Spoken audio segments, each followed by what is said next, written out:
The little girl wasn't crying. That was the first thing Logan noticed. She stood in the middle of a packed sidewalk, 8 years old, maybe 9, holding a shivering puppy against her chest while strangers walked straight through her like she was made of smoke. No tears, no screaming, just this hollow, ancient calm in her eyes that no child should ever carry. She wasn't begging anyone to save her. She was begging them to save the dog. That detail broke something open in Logan Hayes, something he'd spent 4 years burying under concrete work and silence, and the specific kind of exhaustion that comes from outliving the person you built your whole life around. He almost kept walking. Almost. If this story already has its hooks in you, hit subscribe. Drop your city or country in the comments right now so I can see exactly how far this thing has traveled. Like the video. And don't you dare leave before part 5, because what this little girl does to an entire nation. Nobody saw it coming. The city moved the way. Cities always move in November. Fast, cold, and completely indifferent to anything smaller than itself. Logan Hayes moved with it. Head down, collar up, a worn canvas jacket that had survived 2 deployments and 1 marriage and was now being asked to survive a Tuesday afternoon grocery run. He had 3 items on his mental list: milk, bread, something Cora would actually eat for dinner without a 45-minute negotiation. His 8-year-old daughter had strong opinions about pasta and very little patience for the word no, which, if Logan was being honest with himself, she got entirely from her mother. He didn't think about Sarah every day anymore. That was progress, someone had told him once. A grief counselor. He'd gone exactly twice. Ranger walked beside him, not on a leash, not because Logan was careless, but because the Belgian Malinois had 13 years of discipline baked into every muscle and had not once in his life needed to be told where to stand. The dog was older now, a little gray at the muzzle, one ear that never quite sat straight after an IED blast outside Kandahar in 2019. But his eyes were still sharp, still scanning, still doing the job even when the job was officially over. Logan kept his own eyes moving out of habit. Not paranoia, protocol. Old programming that never fully uninstalled. Crowded civilian spaces, note exits, note clusters, note anyone moving against the grain of foot traffic. The street outside Harmon's Market on Delancey was thick with the after-work crowd. Commuters. Delivery guys. A woman arguing into a Bluetooth headset about quarterly projections. 2 teenagers nearly walking into a fire hydrant because neither of them had looked up from their phones in what appeared to be several weeks. Normal. All of it perfectly, aggressively normal. Then Ranger stopped. Not gradually. Not a slow, cautious halt. He simply stopped, the way a machine stops when it receives a hard signal, and every muscle along his spine went rigid under his short, tawny coat. Logan stopped with him. "What is it, buddy?" The dog didn't look up at him, didn't look at the road or the cars or the teenagers or the woman with the Bluetooth headset. He was looking at a space between a parked delivery truck and the entrance to the market, a narrow strip of concrete shadow where a small figure stood with her back pressed flat against the brick wall. Logan saw her a half-second later. The girl was young, 8, maybe 9. Dark hair in 2 braids, one half undone, like someone had started fixing it that morning and never finished. She was wearing a jacket 3 sizes too big, adult-sized, burgundy, the kind with a broken zipper that had been replaced with a safety pin, and she was clutching something against her chest with both arms. A puppy. Small enough to fit in one hand, white with a black ear, shaking visibly from 15 feet away. The girl was holding it out toward the passing crowd the way a drowning person holds out a hand. Not for herself. For the dog. "Please," Logan heard her say. Her voice was barely above the ambient noise of the street. "Please, someone. He's really cold. Someone please help him. Please." Nobody stopped. One man glanced at her and kept moving. A woman in a yellow coat looked, registered, and found something urgent to read on her phone. A teenager in headphones walked directly past her, close enough to brush her shoulder without registering she was alive. The girl didn't flinch. She just kept holding the puppy out, kept asking, her face completely disturbingly calm. Logan stood there for 2 seconds, the 2 seconds between recognizing something wrong and deciding it was your problem. He crossed the sidewalk. He crouched down to her level. Ranger sat beside him without being told, still as a statue, his dark eyes fixed on the girl's face. "Hey," Logan said. Quiet. Not the way adults talk to children when they're performing comfort. just low even, matter of fact. What's going on? The girl looked at him. Most kids, when a large stranger crouches down to them on a public sidewalk, do one of two things. They either step back or they break. Cry or bolt. Normal kid responses. This one did neither. She looked at him the way soldiers look at each other across a firefight. Not with trust, exactly, but with the focused desperation of someone calculating whether this is their only viable option. His paws are bleeding, she said, from the cold. He needs to go somewhere warm. Logan looked at the puppy. She was right. Tiny paws, raw at the pads, the kind of raw that comes from running on frozen concrete for too long. The dog was shaking hard. Probably 4 months old, give or take. What about you? Logan asked. I'm fine. You've been out here a while. I'm fine, she said again, like she'd been practicing it. Logan studied her. The jacket, the undone braid. The shoes, light sneakers, completely wrong for the temperature. No bag. No adult hovering 20 feet away waiting for their kid to finish talking to the strange man. Where are your parents? Something moved across her face. Not grief, not the immediate sloppy grief of a kid who just lost something. Something older, more processed. My mom's not here anymore, she said. Your dad? I don't have one. Is there someone watching you? A guardian? A family friend? There's no one, she said. And the way she said it, not like she was asking for sympathy, but like she was simply stating the operative parameters of her situation. That's what did it. Logan stood up. Okay, he said. Come on. She didn't move. Where? Somewhere warm, for the dog. The girl looked at Ranger. Ranger looked back at her, completely still, ears forward, the specific posture he'd used overseas when he was telling Logan this one's okay. She stepped forward. He bought her a hot chocolate from the market and didn't ask her name for the first 15 minutes. That was deliberate. Pressure got you lies. Space got you truth sometimes. He sat her at the small metal table outside the market's covered entrance, still public, still visible, because he wasn't an idiot, and watched her warm the puppy against her stomach while she drank. She did it methodically. Sip, check the dog, adjust her grip, sip again. Like she'd been responsible for something small and fragile for a long time. Ranger lay down at her feet, which was the canine equivalent of a character reference. Logan, he said finally. She looked up. My name, he said. Logan Hayes. She thought about it. Lily. Just the one name. He didn't push. How long have you been on the street? He asked. 3 days? Where were you sleeping? Back of the parking structure on Vine. There's a stairwell that doesn't lock on the second level. He kept his face neutral. 3 days. Parking structure. She was describing her survival setup with the calm specificity of someone who'd run the geometry and found the safest option available to her, 8 years old. The people looking for you, he said carefully. Are they looking right now? Lily's hands tightened around the cup. That was the first involuntary reaction he'd gotten from her. Small, real. How did you know someone was looking for me? Because you've been standing on that street for probably 2 hours asking people to take care of your dog instead of you, Logan said. You don't want anyone to notice you. You want them to take the puppy because you think something bad is going to happen to you and you want the dog somewhere safe first. She stared at him. Am I wrong? He asked. Slowly, she shook her head. Okay. He leaned back. Then you should probably tell me what's happening. She didn't answer immediately. She looked at Ranger. The old dog had put his head on her foot, dead weight, warm, deliberate. They killed my mom, Lily said, and they made it look like she did it herself. Logan let the silence hold, didn't fill it, didn't rush. She found something out, Lily continued, about where kids go, the ones from the program. What program? Bright Futures. She said the name the way you say the name of something that's been in your nightmares long enough to stop scaring you. Just a label now. It's supposed to be foster care. It's on billboards. They have a gala every year. My mom worked there as an accountant. She started finding things that didn't match. She paused. The kids on the intake list. They were different from the kids on the placement list. Different how? The numbers didn't match.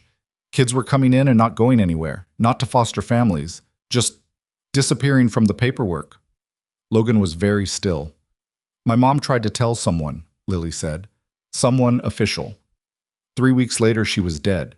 She said it flat. No performance in it. I was at school. I came home and there were police cars. They told me she had been depressed. Her jaw tightened, barely perceptible. She wasn't depressed. She was scared. There's a difference. Yeah, Logan said quietly. There is. I heard them talking, Lily said. 2 men, outside our building that night. They didn't know I was on the fire escape. They said there was a witness. They said the kid. She looked at him. They meant me. I grabbed Biscuit and I ran. Logan looked at the puppy. Biscuit, obviously. You've been running for 3 days, he said. Yes. He exhaled slowly through his nose, sat forward, picked up his coffee cup, found it empty, set it back down. Don't do this, Logan. The voice in his head sounded a lot like his old team leader, Chief Petty Officer Marcus Webb, who had been telling him not to do things for 11 years, with a success rate of approximately 0%. You've got Cora. You've got a job. You've got a life that doesn't involve any of this. Walk away. He looked at the girl. She wasn't asking him to stay. She wasn't crying or manipulating or performing. She was just sitting there with her broken zipped coat and her half-undone braid, warming a puppy named Biscuit with her hands, waiting to see what he'd decide. That was worse, somehow, than if she'd begged. I have a daughter, Logan said. She's 8, about your age. Her name's Cora. Lily nodded, waiting. She's with my neighbor right now, Mrs. Petrova. Watches her when I work. He paused. There's a room at our place, small, has a window. Lily didn't say anything. Just for tonight, Logan said. We figure out a plan, somewhere safer, someone who can... They have police, Lily said quietly. Real ones, with badges. They work for the organization. I know. You can't just call someone. I know that too. She studied him for a long moment. Then she looked at Ranger. The dog had lifted his head and was looking back at her with those amber, laser-focused eyes, and something passed between them that Logan couldn't fully articulate, some basic animal recognition of intent. Okay, she said. Mrs. Petrova took one look at Lily in the hallway and said nothing. She looked at Logan. He gave her the smallest shake of his head. Not now. And she handed him Cora's overnight bag without asking a single question, which was one of approximately 11,000 reasons he was grateful for that woman. Cora, for her part, assessed the situation with the ruthless social intelligence of an 8-year-old who had spent 4 years as an only child and was extremely aware of any shift in her domestic environment. She looked at Lily, looked at Biscuit, looked at Ranger, who had already positioned himself between Lily and the apartment door. Is that your dog? Cora asked.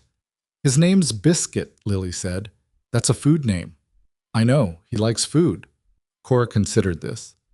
He can sleep in my room, she said, with the gravity of someone making a major diplomatic concession, and walked back into the apartment. Lily looked at Logan. She's intense, she said. Yeah, Logan agreed. She gets that from her mother. He said it without thinking. The way you say things when your guard is down.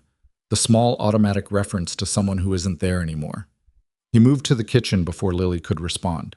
He waited until both girls were asleep. Cora sprawled sideways across her bed in the specific catastrophic way she always slept. Lily curled on the couch in the living room with Biscuit pressed against her stomach, and Ranger lying on the floor beside her like a deployed sentry. And then he went to the kitchen, turned on the light above the stove because he'd never once used the overhead light in this apartment, and opened his laptop. Bright Futures Foundation. He found them in 11 seconds. They had a website. Clean, professional, warm photography. Smiling children, caring hands, the whole visual vocabulary of institutional goodness. Gala photos going back 6 years. A board of directors page. A list of community partners that included 3 city council members, a state appellate judge, and a man named Gerald Crane, described as philanthropist and founder. Logan stared at Gerald Crane's photograph for a long time. He looked like exactly what he was supposed to look like. Silver-haired, patrician. The kind of face that appeared in hospital wing dedications and charity auction programs. The kind of man that cities name things after while he's still alive because it's good for everyone's portfolio. Logan pulled up the foundation's Form 990, tax filings. Publicly available, most people never bother. He started running numbers. He was 3 pages in when his phone buzzed. Unknown number, which, given the last 4 hours, could mean anything. He answered without speaking. Logan Hayes. Not a question, a male voice, older, controlled. Former Petty Officer First Class, SEAL Team 8, retired 2021. Contractor work since then, construction permits filed under Hayes & Son LLC, which is interesting because you don't have a son. A pause. You picked up a stray tonight, on Delancey Street. Logan said nothing. That was a mistake, the voice said. Return the child to wherever you found her and forget this happened. This is a courtesy call. It won't come again. Logan looked across the apartment at the living room doorway. Through it, in the dim light, he could see Ranger's silhouette, sitting up now, perfectly still, staring directly at Logan. Appreciate the call, Logan said. He ended it. Sat very still for approximately 10 seconds. Then he took the phone apart, SIM card out, battery disconnected, and walked to the window. Looked down at the street below. 3 stories. Enough light from the corner fixture to see most of the sidewalk. There was a car parked across the street that had been there when he arrived home. Dark sedan. Engine off. He'd noted it without logging it as a threat. He was logging it now. They'd found the girl in under 3 hours, which meant either they had surveillance on the neighborhood or they had access to something with enough resolution to track one small girl and one retired military dog through a city of 2 million people. Neither option was comfortable. Logan went back to the kitchen table, opened a fresh page in the browser, pulled up a number from memory, the kind of number you keep in your head instead of your phone because some information is too important for a device that can be confiscated. He typed out a brief message in the chat protocol he and Marcus Webb had used since the early 2010s, when they'd been doing things in places that officially never happened. 3-day contact blackout lifting. Need a safe house. Bring the team. Don't use phones. He stared at the message for a moment, then he hit send. In the living room, Ranger had not moved. Still sitting, still watching the door. Logan looked at the dark sedan outside. The sedan didn't move either, and somewhere in the city, in an office that didn't exist in any official directory, a phone pinged with a notification about a name that was supposed to be retired, living quietly, staying out of trouble. The notification flagged immediately, because whoever was watching the surveillance feed on Delancey Street had also been watching Logan Hayes. And now they had a second problem. The sit-in sat there all night. Logan knew because he didn't sleep. He moved the kitchen chair 4 inches to the left so he could see the street from an angle that didn't silhouette him against the window light. And he sat with a cold cup of coffee and watched the car the way he used to watch ridgelines in places where ridgelines could kill you. Patient, methodical, not anxious. Anxiety was a luxury that got people killed. Just watching. The car left at 4:47 a.m., dark blue, possibly black, 4-door, no plates visible from his angle. It pulled out slow and clean, no headlights until it reached the corner, which told him the driver knew what they were doing. Professionals don't advertise their departures any more than their arrivals. He gave it 20 minutes. Then he woke Marcus Webb. Marcus answered on the second ring, which meant he hadn't been sleeping either, which meant the message had already done something. Talk to me, Marcus said. I need the house on Caldwell Road. A pause. That's not a small ask, Logan. I know. You got a sit rep for me or you just want the keys? Logan looked toward the living room. Through the doorway, he could see Ranger still on the floor, still awake, the old dog's breathing slow and deliberate in the pre-dawn dark. Little girl, Logan said, 9 years old. Mother murdered 3 weeks ago, covered as a suicide. The girl witnessed something she shouldn't have. Organization's been hunting her since. What organization? Bright Futures Foundation. The silence on the other end lasted long enough that Logan would have checked the line if he hadn't known Marcus. Say that again, Marcus said. Bright Futures. Gerald Crane. Logan. Marcus's voice had changed. Not fear exactly. The specific tone of a man recalibrating the size of a problem in real time. I've heard that name in a context that you do not want to hear about on an open line. I figured. How'd she find you? She didn't. I found her. She was on Delancey trying to get strangers to take her dog. Another pause. Longer this time. Of course you did, Marcus said. And something in his voice, not quite affection, not quite exhaustion, exactly the territory between the two, said everything about the 11 years they'd spent watching each other make decisions that couldn't be unmade. They called me, Logan said, inside of 3 hours. Unknown number, had my service record, my LLC filings, my home address by inference, surveillance on the block or access to something better. When?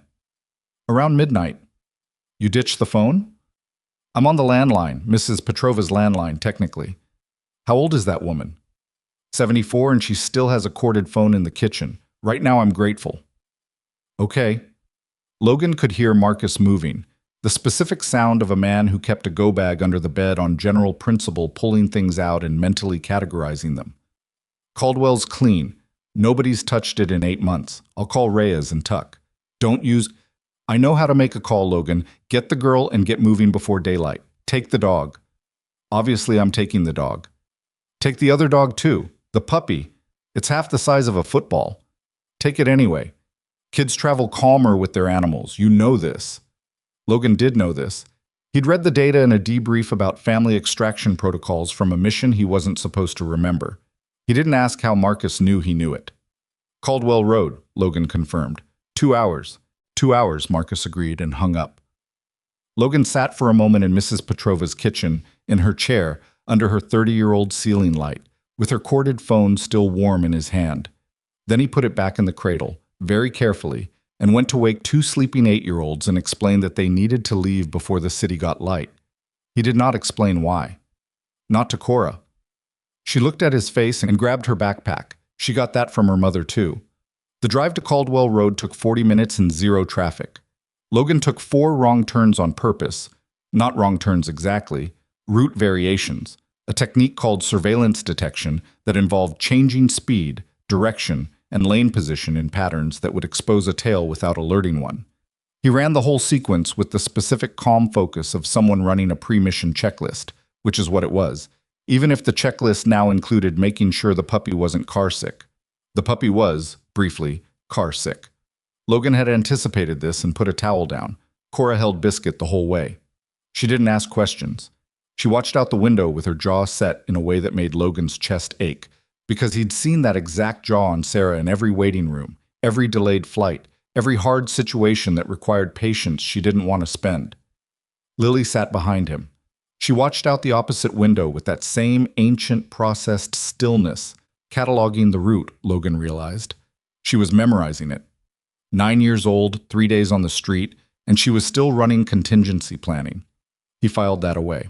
The house on Caldwell Road was a 2-story colonial on a half-acre lot at the edge of a town called Merritt Falls, population 6,000, and deeply uninterested in its neighbors.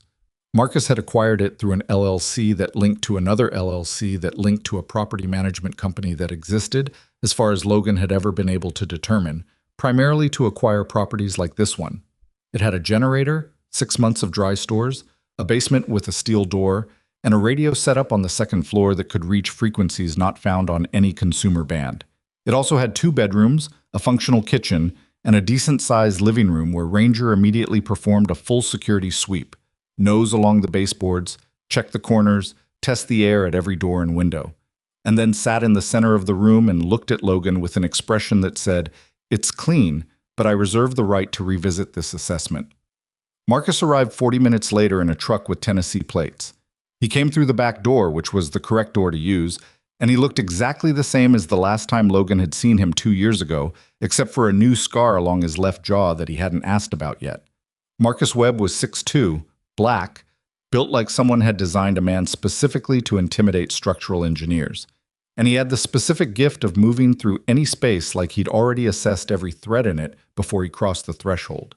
He'd been Logan's team leader for the last 4 years of Logan's service.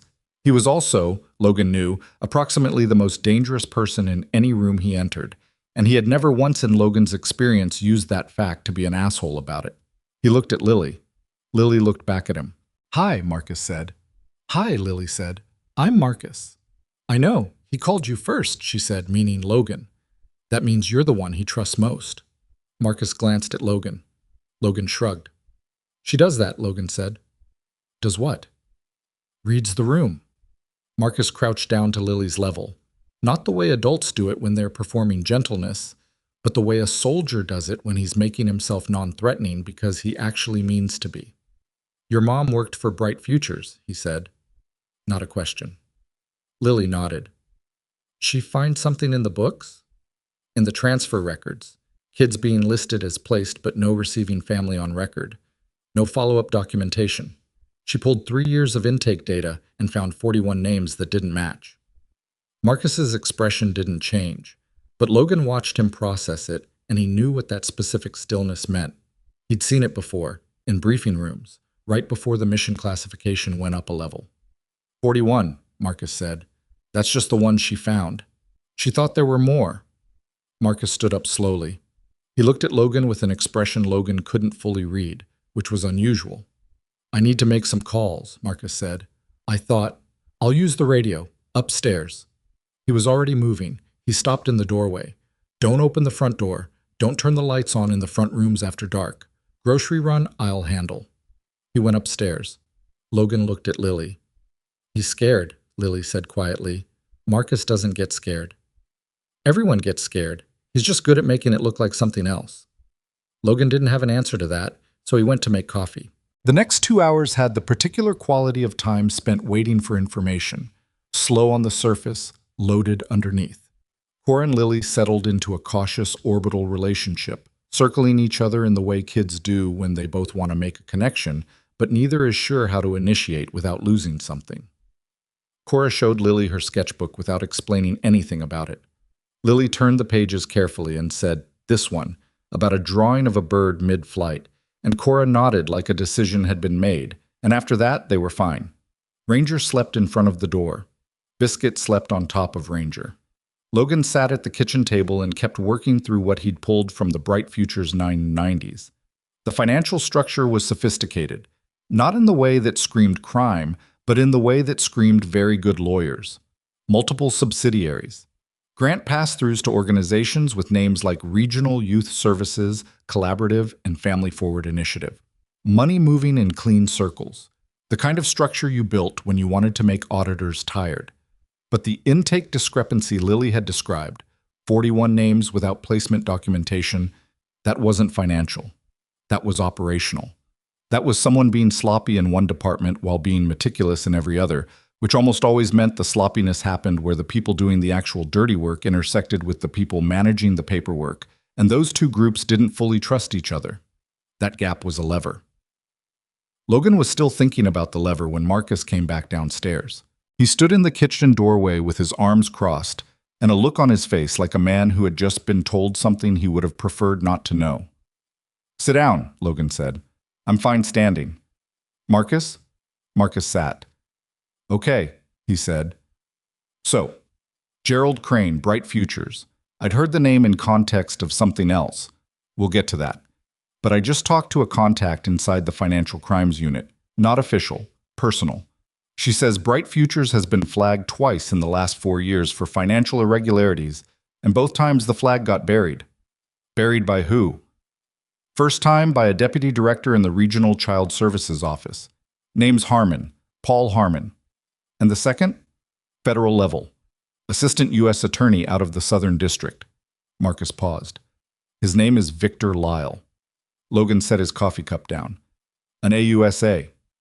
A very well-connected AUSA who has been, incidentally, a featured speaker at the Bright Futures annual gala for the past 3 years running." The kitchen was very quiet. "So if we try to go through federal channels," Logan said, "we run a real risk of handing the case to someone who's going to lose it on purpose." Marcus rubbed the back of his neck. "Or worse, flag our location." Lily said the police were compromised. "She's right. Not all of them. I don't think it's a department-wide thing. I think it's targeted. Key positions. People who can make things go away." He looked at Logan. "The 2 men she overheard outside her building after her mother died. She said they knew she was a witness. She heard them. Which means either someone inside the original response team told them, or they had access to the dispatch records," Logan finished. "From that night." Marcus nodded slowly. "Which puts someone in communications or records. Someone with a badge." Logan pushed back from the table and stood. He moved to the window over the sink, Backyard, tree line, 40 feet to the perimeter, reasonable sight lines, and stood looking at nothing in particular while his brain ran the geometry. He'd operated in environments like this before. Not domestic, but structurally similar. Adversary embedded in the local institutional framework, using legitimate authority as cover. Conventional escalation paths compromised. The playbook for that wasn't complicated. It was just uncomfortable. You didn't use the system. You went around it, gathered everything you could, and then you made it impossible for the system to ignore you. We need the physical evidence, Logan said. Whatever her mother found. Original documents, not copies. Any idea where they'd be? Lily said her mother was an accountant. She was working from home part of the time. If she was smart about it, and based on what Lily's described, she kept backup somewhere outside the Foundation systems. Home hard drive, cloud storage, physical copies. The apartment's probably been gone through. Probably, Marcus agreed, but not necessarily cleaned out. If they're trying to keep the death looking like a suicide, they can't do an obvious toss of the residence without raising questions. They'd have to be subtle, which means if she hid something well, it might still be there. Logan turned around. We need to go back to the apartment. That's a terrible idea. I know. They'll have eyes on it. I know that too. Marcus looked at him for a long moment. When? He said finally. Tonight, late. Two-man job. You take exterior, I take interior. We need Reyes. Is he coming? Already in transit, 6 hours out. Marcus stood. Tuck's a maybe. He's got a thing in Raleigh. We don't need Tuck for this. We might need him for what comes after. Logan didn't argue with that, because Marcus wasn't wrong. What came after a two-man entry into a surveilled apartment to collect evidence from a murder covered as a suicide connected to a child trafficking network run by a man with federal judges on his donor list. What came after that was probably going to require more than 2 people and a retired war dog. He went to check on the girls. They'd fallen asleep in the living room, Cora on the couch with Cora's specific disaster posture, Lily on the floor with Biscuit in the crook of her arm and Ranger's warm flank pressed against her back. Logan stood in the doorway and looked at Lily for a moment. The stillness was different when she slept. The processing stopped, and she was just a kid, just a small, underfed, exhausted kid in a broken zippered coat who had spent 3 days surviving on adrenaline and the specific determination of someone who had promised herself she was going to make it. He pulled the blanket from the back of the couch and covered her. Ranger opened one eye, confirmed it was Logan, and closed it again. Logan went back to the kitchen and sat across from Marcus, and they talked quietly for a long time about routes and timing and contingencies, the way they used to talk in forward operating bases, in the specific low register of men who had learned a long time ago that the difference between a good plan and a good outcome was usually the 7 things you didn't predict. At around 4 in the afternoon, the radio upstairs crackled once with a short code sequence. Marcus went up to answer it and came back down looking like something had shifted. Reyes is 4 hours out, not 6, he said, and he's not coming alone. Who's with him? Guy named Danny Park, former 75th Ranger. Reyes says he's solid. Does he know what he's walking into? Reyes briefed him. He's in. Logan nodded. He didn't know Park, but he knew Reyes's judgment, and that was sufficient. It was almost 5 when Lily appeared in the kitchen doorway, Biscuit tucked under one arm, watching Logan with those careful eyes. You're going to the apartment, she said. Logan looked at her. What makes you say that? You've been talking about routes for 2 hours. I can hear you from the living room. She walked in and sat down at the table, not asking permission, just identifying the chair she wanted and using it. I need to tell you something about the apartment. Okay? My mom had a thing she did when she was scared. She called it her insurance policy. She said that if anything ever happened to her and I needed to find something important, I should look for the bird. Logan waited. There's a painting in the hallway, Lily said. A bird mid-flight. She bought it at a street market when I was 5. She told me once it was her favorite thing in the apartment because it reminded her that the best exit is always upward. She looked at him steadily. It has a frame with a backing, the kind where the paper is folded in. Logan said nothing for a moment. She hid something behind it, Lily said. It wasn't a question. Yeah, Logan said. I think she did. Lily put Biscuit carefully on the table. The puppy immediately attempted to eat a pen. and looked at Logan with the specific expression of someone about to make a negotiation. "I want to come," she said. "No. I know the apartment. I know exactly where everything is. I know which neighbor watches through the peephole and which floorboard creaks and which window the super never locks because he keeps his cigarettes on the sill. You're 9. You don't know the building. I'll learn it." "In how long? You said tonight." She held his gaze. "I'm not asking because I want to be brave. I'm asking because I'm useful." Logan looked at her for a long time. She didn't look away. The thing was, and he hated that it was true, she was right. She was useful.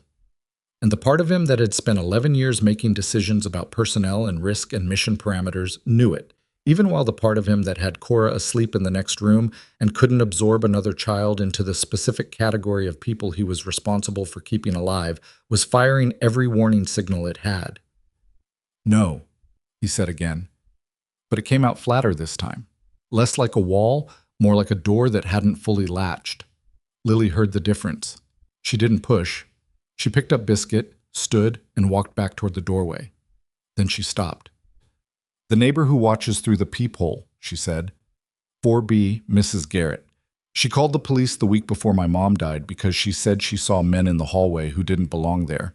The report was filed. Then it disappeared." She looked back at him. "If she's still there, she might talk to you. Or she might call someone else. And the someone else might not be someone you want to talk to you." She went back to the living room. Logan sat very still for approximately 1 full minute. Then he said, to no one in particular, 11 years I managed to have normal problems." Marcus, from the counter where he was refilling his coffee, said nothing, which was the most eloquent response available. Outside, the light was going. Merritt Falls getting dark in that particular rural way, where the dark came in from the tree line first and swallowed the yard before it touched the house. Logan watched it come and thought about a hallway painting of a bird in flight, and a woman who had called it her favorite thing in the apartment, and a 9-year-old girl who had memorized every loose floorboard in the building she'd been forced to run from. He thought about the insurance policy, and he thought about 4B and Mrs. Garrett, and a police report that had disappeared. And somewhere in the city they'd left that morning, in an office that didn't appear on any organizational chart. The phone that had called him the night before was making another call. Longer this time.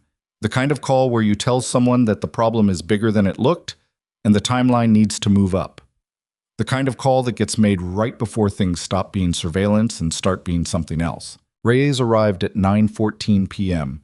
in a gray pickup with mud on the wheel wells and a cracked passenger mirror that had been cracked the same way for as long as Logan had known him.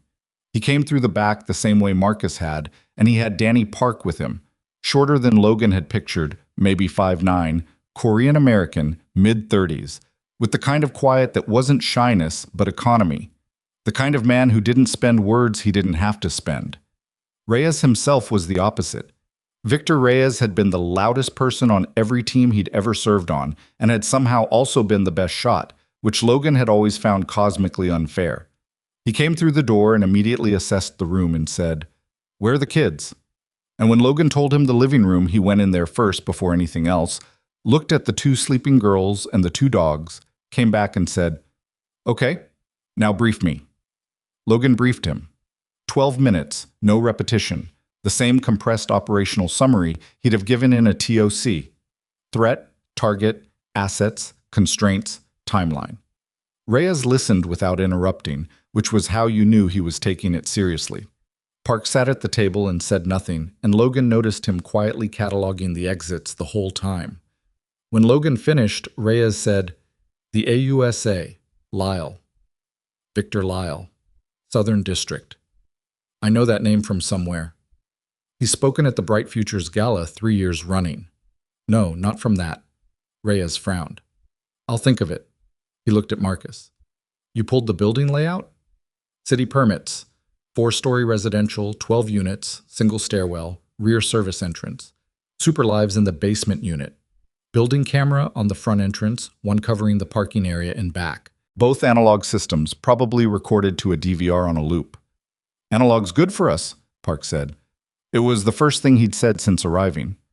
"Analog's good for us," Marcus confirmed. Logan looked at the time. 9:22. He'd been running the entry plan in his head since the conversation with Lily, and he had it close to clean, but close to clean wasn't the same as clean, and the variable he couldn't fully account for was 4B. Mrs. Garrett. The neighbor who watched through the peephole and had filed a police report that subsequently vanished. "I'm going to knock on 4B first," Logan said. Marcus looked at him. "That's not in what you just briefed." "I'm briefing the update. Logan, if she called in a report before the mother died and that report got buried, she already knows something is wrong. She might talk. She might also call whoever buried the report, in which case we need to know that before we spend 20 minutes inside the apartment. And if she calls while we're inside? Then we're already moving." He looked at Reyes. "You're on the back entrance and the parking lot camera. If anything comes in rolling hot, I need 30 seconds of warning." "You'll get it," Reyes said. "Park, you're with Marcus on the front approach. You watch the street, he watches the building entrance. Standard 2-minute check-in on the radio, channel 7. Park nodded once. "We go at 11, Logan said. "City's quiet enough by then, and the super goes to sleep at 10:30. Lily told me he sets his lights out by habit. You can watch the basement window." "You got a building entry strategy from a 9-year-old, Reyes said. "A very observant 9-year-old. Reyes considered this. "That's either impressive or alarming." "Little of both," Logan said. They moved at 10:58. The city was not quiet in the way that small towns get quiet. It was quiet in the urban register, which meant the ambient noise floor dropped and the specific sounds became more distinct. A distant siren, 3 blocks east. A restaurant kitchen exhaust fan. Someone's car alarm running its cycle on the street parallel to their approach. Logan moved through it the way water moves around objects in a river. Not fighting the environment, just using it. He changed clothes. Dark colors. Nothing with reflective stitching. His old boots, which were quieter than his work ones. He'd also done something that took him exactly 4 seconds and felt completely natural, and he didn't think about it. He'd checked his sidearm, cleared it, reloaded it, and holstered it at the small of his back. The motion was muscle memory from 1,000 repetitions in a previous life, and it required no conscious decision, which was its own kind of information about the state he was already operating in. The building on Vine was a 4-story brick pre-war with a lobby visible through the glass front door. Old tile, wall-mounted mailboxes, one of those apartment intercoms that hadn't worked correctly since the early 2000s. Marcus and Park were in position across the street, in the shadow of a delivery bay entrance, invisible to anyone not specifically looking for them. Reyes was covering the rear. Logan went in through the front, because going in through the front in plain sight looked less wrong than slipping through the back when there was nobody visible to slip past. He'd learned that in Mosul in 2013 from a special activities officer whose name he'd never been given. The most effective concealment is normalcy. The lobby camera saw him cross to the stairs. He kept his face at an angle that wouldn't give a useful frame without appearing to try. Up the stairs. No elevator. Lily had told him it was broken on even-numbered months and she'd stopped trusting it, to the 4th floor. He paused at the top of the stairwell. Listened. Hallway. Empty. Fluorescent fixture at the far end flickering at irregular intervals. Probably had been doing that for months, the kind of maintenance request that never rises to the top of anyone's list. 4B was on his left, 4A across from it, 4C and 4D further down. He moved to 4B and knocked. Soft. 3 knocks, the kind that said, "I'm not the police, but I'm also not going away." Silence. Then the specific silence of someone standing very close to a door, not breathing loudly. "Mrs. Garrett," Logan said quietly. "My name is Logan Hayes. I'm not with the police. I'm not with Bright Futures. I'm trying to keep the daughter of your neighbor safe." He paused. "The little girl, Lily. She asked me to tell you the bird is still flying." He'd improvised that last part based on what Lily had told him about the painting. He wasn't sure it would mean anything to Mrs. Garrett. 3 seconds. The chain came off the door. Mrs. Garrett was 70, maybe 72. Small, white-haired, wearing a cardigan over a housecoat, and she had a phone in her hand that was very clearly already open to the keypad, 3 digits already entered. She was not playing around. "Show me something," she said. Not scared, decided. Logan held up both hands. "I've got a daughter the same age as Lily. She's in a safe house right now. That's everything I can prove to you. and I know it's not enough, so I'm asking you to make a judgment call." Mrs. Garrett looked at his hands, his face, his general configuration. The phone stayed ready. "She's alive?" she said. "Yes." "She's safe?" "Right now, yes." "Those men who came back," Mrs. Garrett said, "after Elena died. They went into the apartment. I heard them for almost 2 hours. I have it recorded." She lifted the phone slightly. "On here. I recorded the audio through my door. I was going to call the police again, but the last time, the report disappeared," Logan said. "The officer who took it called me 3 days later. Told me I must have been mistaken. Very calm, very certain." Her jaw tightened.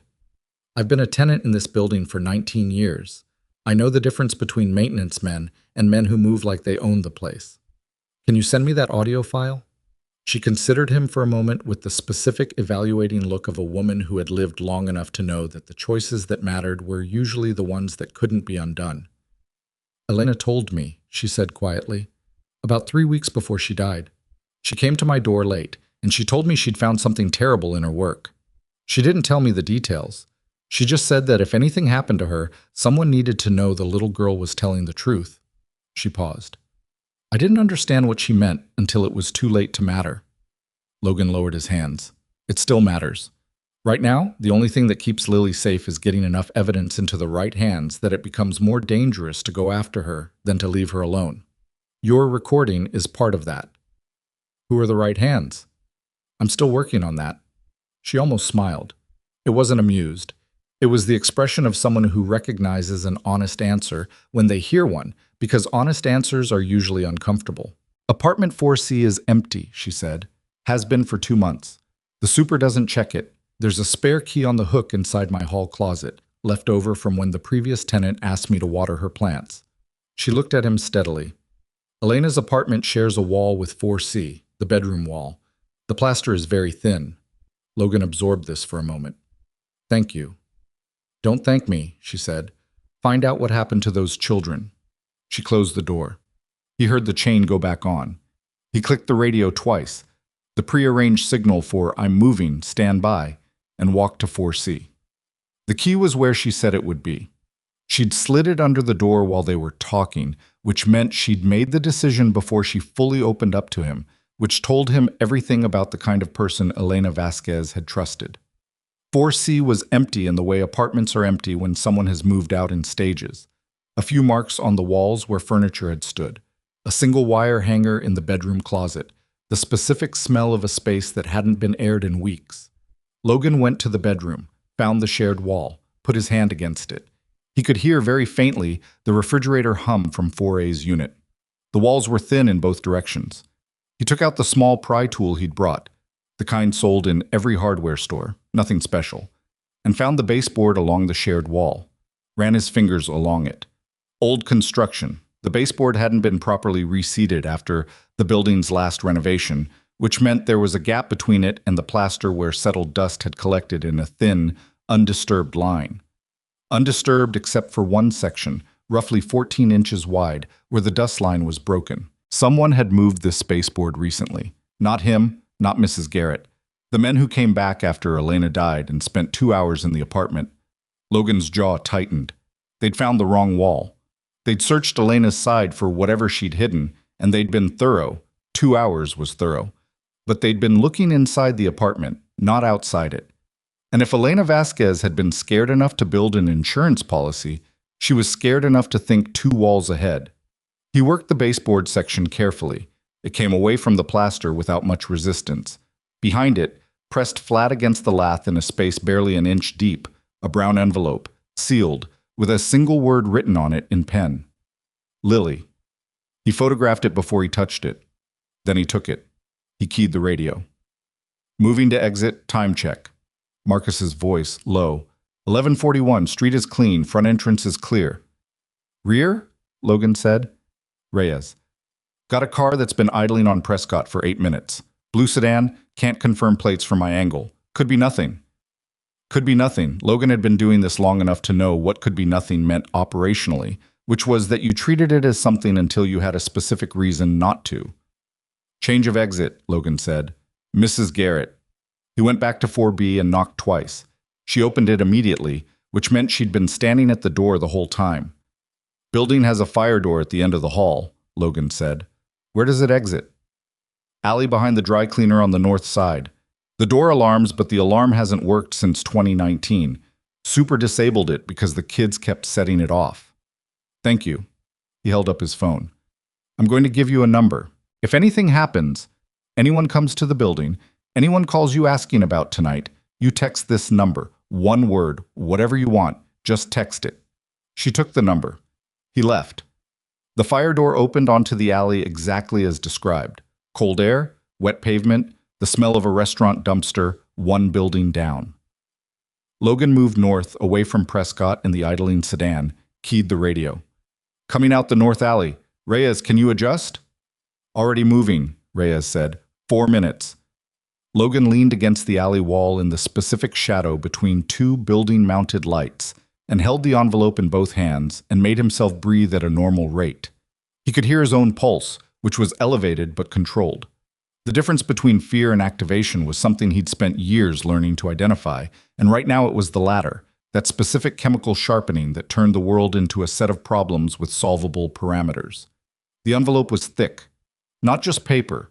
There was something rigid inside, probably a thumb drive, possibly a folded hard document. He didn't open it. Not here. Not now. 4 minutes later, Reyes materialized out of the dark at the alley's north end, and that way he had of appearing where he'd said he'd appear with no drama and no wasted motion, and they moved together without speaking back to where Marcus and Park had repositioned 2 streets west. Nobody followed them. The blue sedan on Prescott had either been nothing or they'd been pulled off. Either answer was acceptable for now. They were back at Caldwell Road by 12:40 a.m. Logan put the envelope on the kitchen table.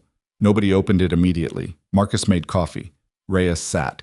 Park stood at the window covering the yard, the way he'd been covering exits since he walked through the door, with the automatic constancy of a man who had outsourced that particular vigilance to his nervous system and didn't need to think about it consciously.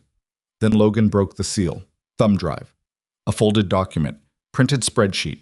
Columns of names and dates and dollar amounts. 3 pages. And beneath those, smaller, a handwritten note on yellow legal paper in careful, deliberate handwriting that Logan recognized from the documents he'd found in the apartment listing to be Elena Vasquez's. He read it without speaking. His face did not change because there was a child sleeping 15 feet away, and the part of his brain that was still a father overrode everything else. He set the note down, looked at Marcus. 41 names, he said. Yeah. She had documentation on 37 of them. Photos, intake dates, last known organization contact. The other 4 she flagged as probable but couldn't confirm. Reyes leaned forward. Where'd they go? She didn't know exactly, but she traced the transfer documents to a property management LLC out of Delaware. The LLC owns 6 properties, 3 in-state, 3 out. 2 of the in-state addresses are listed as residential facilities under contract with the Regional Youth Services Collaborative. Which is a Bright Futures subsidiary, Marcus said. Which is a Bright Futures subsidiary. The kitchen was quiet. Outside, somewhere in the tree line, something moved and Ranger, from his post at the hallway entrance, raised his head and then lowered it again. False alarm. Animal. There's a name on the note, Logan said. She wrote it separately, underlined. Judge William Farrow, Family Court. She found his signature on 6 of the irregular transfer documents. She wrote next to it, This is the door. Marcus sat back. Family Court judge. He'd have authority over placement decisions, emergency removals. He could sign off on transfers that bypassed the normal review process. Logan looked at the spreadsheet again. She had copies of 4 of his signed orders. The receiving party on all 4 is the same Delaware LLC. She was building a case, Reyes said. She almost had one. Logan folded the papers back carefully. She just didn't get to finish it. He looked at the thumb drive. He didn't have a laptop in front of him. It was charging in the bedroom where Cora was sleeping, and he decided it could wait until morning, because some information you learn better after sleep and some you don't. And the distinction usually involves whether you need to make good decisions immediately after. Tomorrow we assess what's on the drive, he said. We map the properties. We find out which ones are active. He stood. We need to know if there are kids in those facilities right now. Park finally turned from the window. He looked at Logan with the specific expression of a man who has been listening to everything and calculating the full cost of what comes next. "If there are kids in there," Park said, "we go in." It wasn't a question. "We go in," Logan confirmed. "4 of us," Marcus said. It also wasn't a question. He was doing the math out loud. "4 of us and a dog," Reyes said, which honestly, depending on the dog, might be 5. "What about Tuck?" Logan asked Marcus. "I'll reach him tonight. He's off his Raleigh thing as of this morning," he told me. "He just didn't commit." "Commit him," Logan said. Marcus took out the burner phone they'd bought on the way back and left the room. Reyes waited until he was gone and then said quietly, "Logan." Logan looked at him. "I remembered where I know that name from. Lyle. Victor Lyle." Reyes's voice was careful. 2 years ago, there was a joint task force operation targeting international movement of trafficking victims, Eastern European corridor. I was on the surveillance side. Lyle was brought in as DOJ liaison. He paused. He compromised the operation. Case went cold, the targets dispersed. 3 agents filed internal complaints. All 3 were transferred within 60 days. Logan processed this. "He's not just on the payroll," he said. "He's been running interference for a long time." "Long time," Reyes agreed. "Which means whatever we build here, however tight we make it, if it goes through the Southern District, it disappears. Lyle, or someone Lyle controls, kills it before it sees daylight. Then it doesn't go through the Southern District. So where does it go?" Logan thought about the journalist contacts he'd pulled from memory earlier that evening while running the problem. Names he'd never spoken to, never met, sourced from a briefing document about media handling that had been one of the less interesting parts of a joint task force orientation he'd attended in 2020 and retained entirely because his brain stored operational data without being asked to. "It goes to the press," he said. Reyes looked at him. "That's a burn-it-all-down approach." "Yeah. Once you hand evidence to journalists, it goes in every direction. You lose control of the timeline, the framing, the sequence. Defense attorneys get involved. The organization starts destroying records the second the first story breaks. Which is why we don't give it to one journalist," Logan said. "And we don't do it first. We do it after we've moved on the properties. After we have the kids out, and we have eyewitness testimony, and we have physical evidence that can't be destroyed because it's already in multiple locations." He looked at Reyes directly. "We build the whole case ourselves. We verify what Elena found. We add to it. We do everything a federal task force would do, except we do it without handing it to someone who's going to lose it on purpose."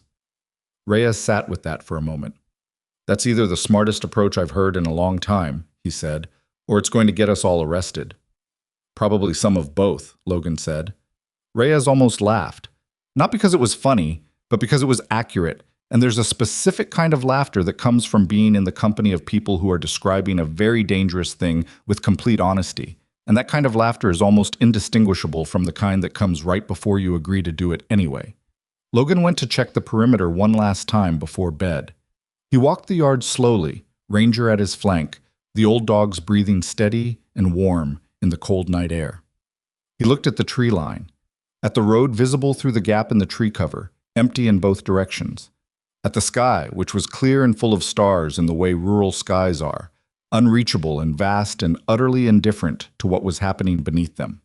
He stood there for a while, not thinking about the case, not thinking about Lyle or Farrow or Gerald Crane or the 37 children whose names were on a spreadsheet in a brown envelope on that kitchen table, just standing. Then Ranger made a sound, not a bark, not even a growl, just a very specific change in breathing that meant someone is outside the perimeter, and every dormant thing in Logan Hayes that had spent 4 years trying to stay dormant came fully, quietly, immediately awake. He dropped his hand to the small of his back. 40 feet into the tree line, a light moved. Not a flashlight. The glow of a phone screen, someone checking something, forgetting for 1 second that they were supposed to be invisible. 1 second was enough. "Contact," Logan said into the radio, flat and low. "Tree line north. Single light. 40 meters. Everyone up. Now." The house behind him went from dark to operationally quiet in about 8 seconds. No lights, no noise, just movement, which told him that Reyes and Park and Marcus had been sleeping with one eye open in exactly the way that men with their particular history always slept. Logan kept his eyes on the tree line. The phone light didn't move again, but the person holding it was still there. He could feel it the way you feel a room change when someone enters it, that specific pressure shift in the air. They weren't moving, they were watching. And they'd been watching long enough to know the layout of the yard, which meant they'd been there before tonight. The light in the tree line didn't move again. That was the problem. A civilian who'd accidentally wandered into the yard at midnight would have moved toward the house to explain themselves, or away from it to flee. Someone running a surveillance position who'd been made would have gone dark and pulled back, prioritizing the extraction. But this person did neither. They stayed exactly where they were, which meant either they were very well trained or they were scared into paralysis, or there was a third option. Logan hadn't fully modeled yet. "Marcus," Logan said into the radio. His voice was completely level. "Circle north through the east side of the property. Stay in the shadow of the fence line." "Moving," Marcus said. "Reyes, cover the south approach in case this is a draw." "Already there. Park." "Front of the house," Park said. "Nobody comes through the door." Logan stayed where he was. He and Ranger both stood absolutely still at the edge of the yard, and Logan did the thing he'd learned to do in places where stillness was a survival mechanism. He stopped thinking in sentences and started thinking in images, in spatial relationships, in the geometry of threat. 40 meters to the tree line, single light source, now extinguished. No sound from that direction except the wind moving the upper branches. No second light, no movement to the flanks. One person. One person who knew where the house was and had chosen to stand in the dark and watch it. He heard Marcus moving on his left. Not loudly, but Logan knew his footfall the way you know the specific sounds of people you've spent months sharing confined spaces with. Quiet, but present. 30 seconds. Then Marcus's voice in the radio, very low. "Got him. It's a kid. Teenage kid. He's not armed. He's just standing there shaking. I think he's been crying." Logan exhaled through his nose. "Bring him in." The boy was 16, maybe 17. White, thin, wearing a jacket that was inadequate for the temperature and sneakers with a hole in the left toe. His name, delivered in a voice still dealing with the aftermath of real fear, was Danny. Not Park's Danny. A different one. Danny Marsh. He had a burner phone in his hand, and the phone had a photo on it. A woman's face, dark-haired, mid-30s, photographed, without her knowledge, from some distance. Elena Vasquez. Logan looked at the photo and looked at the kid and said, "How did you know her?" "She was helping me," Danny Marsh said. He was sitting at the kitchen table with a glass of water he hadn't touched, and Ranger was at his feet, which was either comforting him or making it harder for him to run, possibly both. "I was in the program. Bright Futures. I aged out last year. I turned 17, so they said I didn't qualify for continued placement." He stopped, swallowed. "She found me afterward. Said she'd been looking at the records and something didn't add up for the kids who'd been in my cohort. She wanted to know what I remembered about where some of the younger ones went." "What did you tell her?" Logan said. "I told her about the van." He said it flat, like he'd said it before in his own head many times and had stopped attaching fear to the saying of it. "Once a month, sometimes twice, there'd be a transport night. They'd tell us it was a home visit, that specific kids had been matched with families and they were going to do a trial placement. But the vans that came weren't the organization's vans, different plates, drivers I'd never seen. And the kids who went on those transports..." He stopped again. "Didn't come back," Logan said. "Some did, early on. But the last 8 months I was there, none of them did." He looked at his hands. "I asked one of the staff once where Marcus Chen went. He was 10. He'd been there for over a year. He was a good kid. And she said the placement had worked out. He was with a family. Really good outcome." She smiled when she said it. His jaw moved. She always smiled. The kitchen was very quiet. Cora and Lily were still asleep. Logan could hear the quality of the silence from the living room, that particular untroubled breathing that meant neither of them had woken up. He was glad. "How did you find this house?" Marcus said. He wasn't accusatory, just precise. "I've been following Elena's trail since she died," Danny said. "She gave me a way to contact her in an emergency. A number that routed through 3 other numbers. She set it up herself. When she stopped responding, I used it anyway and got a message that said, if something happened to her, the girl was the key." He looked at Logan. "I found you on Delancey. I've been following you since then." Reyes said from the counter where he'd been standing with his coffee. You followed a surveillance detection route through half the city. I was far enough back that the detection parameters wouldn't catch me, Danny said. Elena told me about those. She said if things went bad and I needed to move around without being noticed, I should stay about a quarter-mile back and use parallel streets. Reyes looked at Logan. Logan looked at Reyes. She trained him, Park said, from his position at the front window, still watching the road. She prepared him, Logan said. There was a difference, and Elena Vasquez had understood it. You couldn't train a civilian teenager in fieldcraft, but you could give him enough structure to keep himself alive and attached to the thread. She'd done that. She'd done it carefully and deliberately, and she'd done it while building a case that was going to get her killed. He thought about her note. The handwriting. If Lily is reading this, then I ran out of time. Everything I found is on the drive. The names are real. Please make them mean something. What are you doing here? Logan asked Danny. Specifically, what did you want? To help, Danny said. I know things. About the organization, the facilities. I was inside for almost 2 years. I know the staff rotation schedules. I know which supervisors were on the transport nights and which ones weren't. I know the physical layout of the main facility on Alderman Street. He looked up. You're going to go in there. I've been watching you for 2 days and I know what you're preparing for. I want to help. Logan sat with that. You're 17, Marcus said. I know. Alderman Street is not a place you walk back into, Reyes said. Not unkindly, just factually. I know that too, Danny said. But I also know that the East Utility entrance has a keypad lock, and the code is 4471 because they haven't changed it in 18 months. And I used to take the recycling out at night. And I know that the supervisor on the overnight shift, a man named Garrett Plume, takes a 40-minute break at 2 a.m. and goes to the parking structure across the street to make phone calls he doesn't want recorded. And I know that there are currently 11 children housed in the facility because Elena gave me a contact on the inside who sent a count 2 weeks before she died. He put his hands on the table. Tell me I'm not useful. Nobody said anything. Then Park turned from the window. He's useful, Park said, and went back to watching the road. Logan looked at Marcus. Marcus looked at the ceiling, briefly, in the manner of a man asking the physical structure of the building for patience, and then looked back at Danny Marsh. You sleep in the spare room tonight, Marcus said. You brief us in the morning.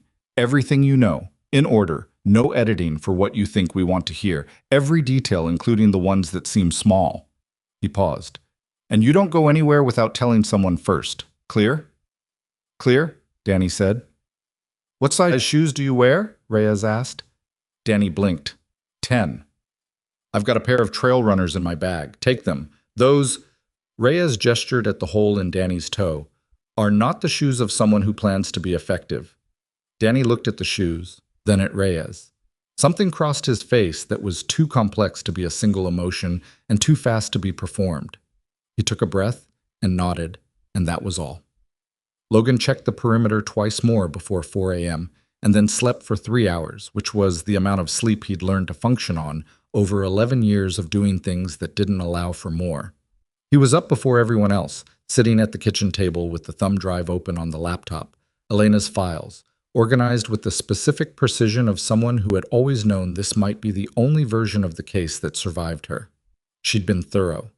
Spreadsheets cross-referencing intake dates with transfer records, photographs of signed court orders with Judge Farrow's signature, 3 audio recordings, unclear quality, clearly captured on a phone in a pocket or a bag, of conversations between people whose names Elena had helpfully annotated in a companion document. One of the names was Paul Harmon, the Child Services Deputy Director Marcus had flagged. Another was a man referred to in the recording only as Victor, and the things Victor said in that recording, in a careful, measured office voice, constituted what Logan's former JAG counterparts would have called extremely actionable evidence. Victor Lyle. Recorded, apparently, during what sounded like a catered event. The acoustic signature said large room, ambient crowd, intermittent music. A fundraiser. Something with very good catering based on the sound quality of utensils.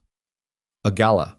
The Bright Futures annual gala, which Lyle had attended as a featured speaker for 3 consecutive years. Elena Vasquez had gone to the gala.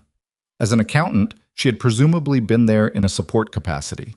And she had gone with her phone in her pocket and the voice recorder running, which told Logan everything he needed to know about the particular quality of courage Elena had carried through the last weeks of her life. Not the dramatic kind. The quiet, methodical, terrified, fully committed kind. He listened to the recording 3 times with headphones. The third time he heard something he'd missed in the background of the second conversation. A third voice, brief, barely audible. Older, smooth. The voice of a man accustomed to being listened to. Gerald Crane. Not saying anything incriminating, just confirming a meeting time, a location, a day of the week. But his voice on this recording placed him in the same conversation as Lyle and Harmon, which placed him in the same operational circle, which was a thread you could pull. Logan closed the laptop when he heard the girls waking up. Lily came into the kitchen first, biscuit under her arm. She looked at Logan's face and at the closed laptop and said, "You found something." "A lot of things," Logan said. "My mom's files." "Yes." She set Biscuit down on the floor, and the puppy immediately attacked Ranger's tail, which Ranger tolerated with the dignified resignation of an elder statesman. Lily sat at the table across from Logan and put her hands flat on the surface and said, "Tell me," he told her. Not everything. Not the parts about what Lyle said on the recording, not the specific implications of Judge Farrow's signatures, but the shape of it, that her mother had built something real, something with enough weight to matter, and that it had survived. Lily listened without speaking. When he finished, she looked at her hands for a while. "She knew she was running out of time," Lily said. "She stopped sleeping the last 2 weeks. She thought I didn't notice." Logan didn't say anything. "She was humming this song when she worked," Lily said. "She did that when she was scared, hummed like she was trying to fill up the quiet." She paused. "I used to think it was annoying. Now I can't remember what it sounded like, and I keep trying to." Logan looked at her. Lily's jaw was tight, and her eyes were dry, and she was 9 years old and grieving in the specific way of children who have been running too long to let it come out all at once. "For what it's worth," Logan said carefully, "what she built in those files, it's the kind of thing most trained investigators don't manage. She knew exactly what she needed, and she got it, and she protected it well enough that it's still here." He paused. "You said she was scared. She was. But scared and effective at the same time is actually the harder thing to be." Lily looked at him, not like a kid looking for comfort, like someone taking a measurement. "Okay," she said. And then she picked up Biscuit and went to find Cora, and that was all.